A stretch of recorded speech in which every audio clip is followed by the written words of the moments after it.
নমস্কার বন্ধুরা, সনাতনী কথা বা এই রূপা চ্যানেলে আপনাদের সবাইকে স্বাগত। আমি রূপা আছি আপনাদের সাথে।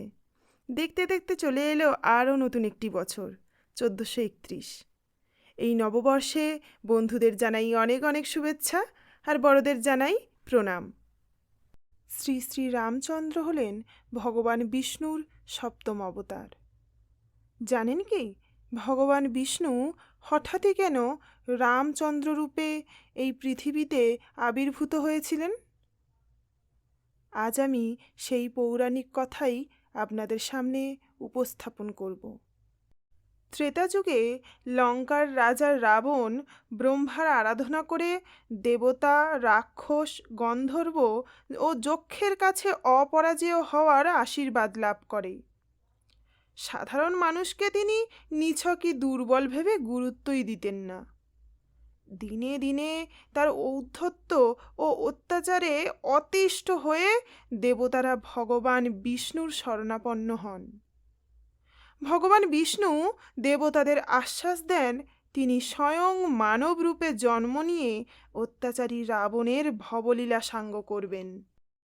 অপরদিকে একদা ভগবান শ্রী বিষ্ণুর প্রতি অসন্তুষ্ট হয়েছিলেন নারদ মুনি। নারদ মুনি একবার এক কন্যার প্রেমে পড়েন। তিনি ছিলেন রাজকন্যা। ওই কন্যার তখন স্বয়ংবরের আয়োজন চলছে। নারদ মুনি সুদর্শন পুরুষ ছিলেন না। এই কারণে তিনি ভগবান বিষ্ণুর কাছে আবেদন জানান যেন স্বয়ংবরের সময় শ্রী বিষ্ণু তার রূপ নারদ মুনিকে দান করেন। এই বলে তো নারদ মুনি স্বয়ম্বর সভায় চলে যান। কিন্তু ভগবান বিষ্ণু নারদ মুনির এই অন্যায় আবদারে খানিক বিরক্ত হন। স্বয়ম্বরে রাজকন্যা নারদ মুনির সামনে এসে দাঁড়ালে রাজকন্যা হঠাৎ হেসে ওঠেন। নারদ মুনি তো ভেবে পান না কারণ কি।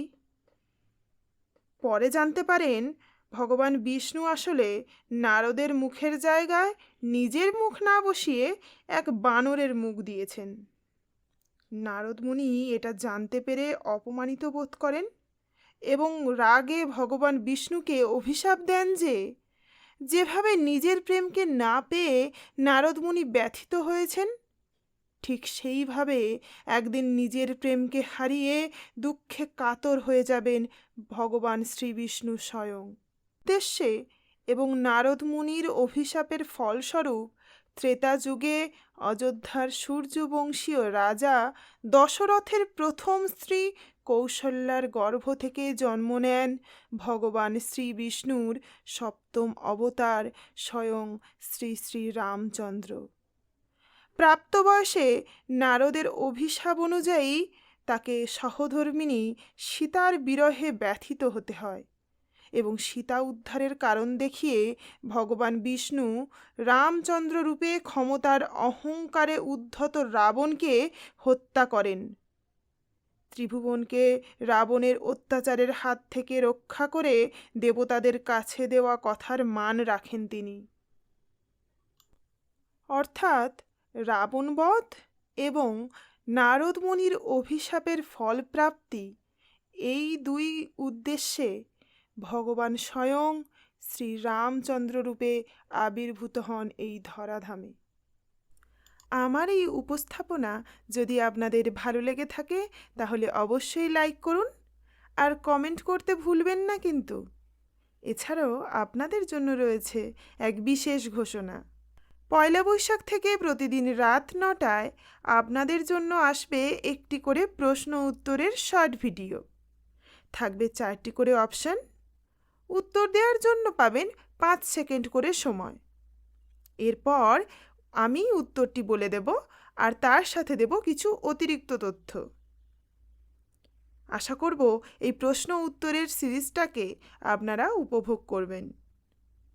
আপনাদের থেকে পজিটিভ রিভিউ পেলে আমরা অবশ্যই গিফটের ব্যবস্থা করব। তাছাড়াও আমাদের এই চ্যানেলে আসবে সনাতন ধর্ম সম্বন্ধীয় বিভিন্ন বড় ভিডিও, প্রত্যেক মাসের একাদশী, পূর্ণিমা, অমাবস্যা, দিন ও সময়সূচি সম্পর্কীয় শর্ট ভিডিও, প্রত্যেক মাসের বিবাহের দিন এবং লগ্ন, এছাড়াও অন্যান্য পূজা পার্বণ এবং রীতিনীতি সম্বন্ধীয় নানান ভিডিও। এই সমস্ত ভিডিওগুলি দেখতে অবশ্যই সাবস্ক্রাইব করুন আমার চ্যানেল সনাতনী কথা বাই রূপা, আর বেল আইকনটি প্রেস করবেন যাতে আমার আপলোড করা প্রতিটি ভিডিও সবার আগে পৌঁছে যায় আপনার কাছে। সঙ্গে থাকুন, শুনতে থাকুন সনাতনী কথা। ধন্যবাদ।